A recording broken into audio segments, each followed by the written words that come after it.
It's barely 4:30 in the afternoon and the sun has already gone down. This lack of natural lighting could pose a real issue to recording these videos. So let's get going.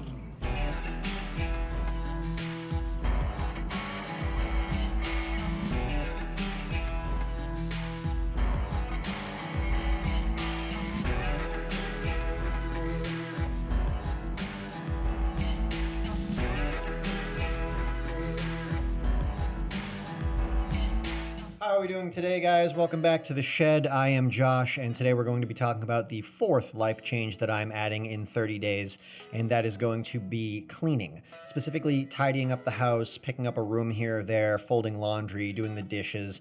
I'm not talking about going outside and wiping down all of the windows. That's obviously something that requires a larger chunk of time and should still be done, but is more of a once a month type of deal as opposed to what I'm talking about, which is just stopping the house from slipping into total disarray. I am definitely the most nitpicky, the most anal retentive, the most OCD, whatever you want to call it, person in our household. My wife is much more relaxed when it comes to things being messy or out of place, or even just too parallel surfaces not being perfectly parallel, or perhaps something that has a square corner not being aligned with the next nearest square corner. You can see how I get a little too over the top with these things, and I totally understand why she doesn't want to go down the rabbit hole of trying to please every little annoyance that I find when it comes to the house not being set up just the way that I like it. And that's why I don't really ask her to do that. I take it upon myself, and if it bugs me, then it's my problem.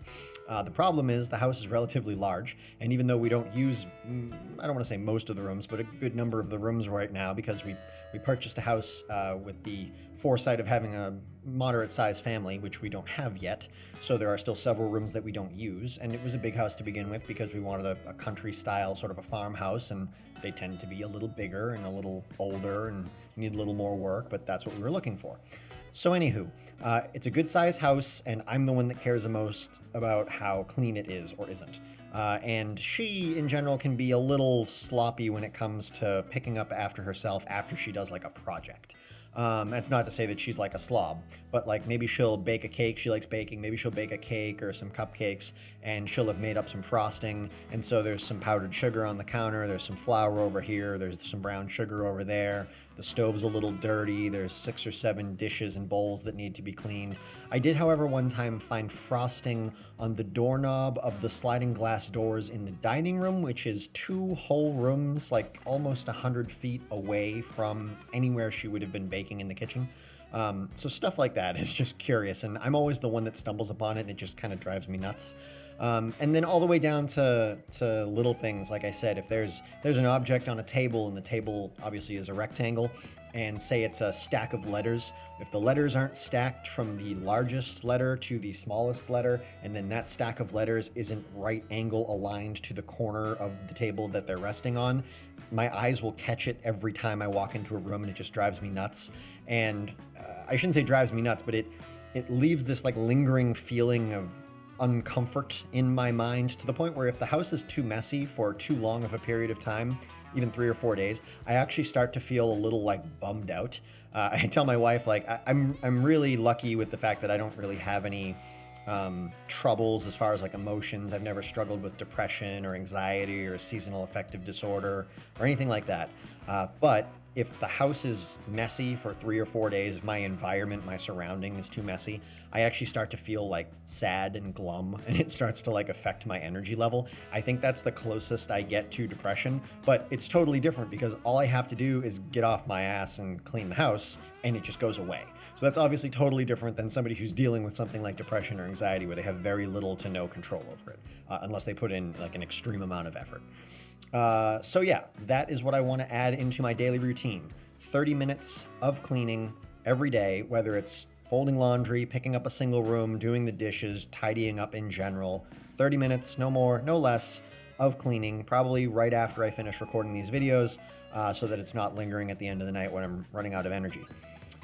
Quick little update on some of the other stuff that I've been working on. I'm on my second day of 1 meal a day. It's been going good. I haven't been eating the healthiest food, but I have been sticking to 1 meal a day, and by my calculations, I've been eating between 2,000 and 2,500 calories So that's pretty good. That's kind of where I wanted to start, and I'm hoping to get that down somewhat to maybe 1750 to 2000 a day, but we'll see how that goes. As far as getting the videos edited and uploaded, as you can see, that has been working out nicely. We have that going at a pretty consistent rhythm, and I feel like I'm toning in, or I should say fine-tuning in my editing techniques, so that's been working out well. And then reading, I did my first night of reading. It went well. I feel like I made more progress than I thought I would, which at the same time, I also felt like I was going to make more progress than I thought I would, just because I doubt my reading skills so much. But I'm still enjoying the book that I'm reading. If you haven't seen my last video, I go over the book that I'm reading and why I'm reading it and all that stuff. But yeah, so new challenge, cleaning 30 minutes every day. Thanks for checking this video out. I hope to see you guys tomorrow for the next video that I put out. And if you haven't yet, don't forget to go down below this video and like, comment, and subscribe. It helps me grow the channel, and it makes sure that I have all the motivation I need to continue to put these videos out, as well as do other fun projects that I can share with you guys. So thanks again, and I will see you tomorrow.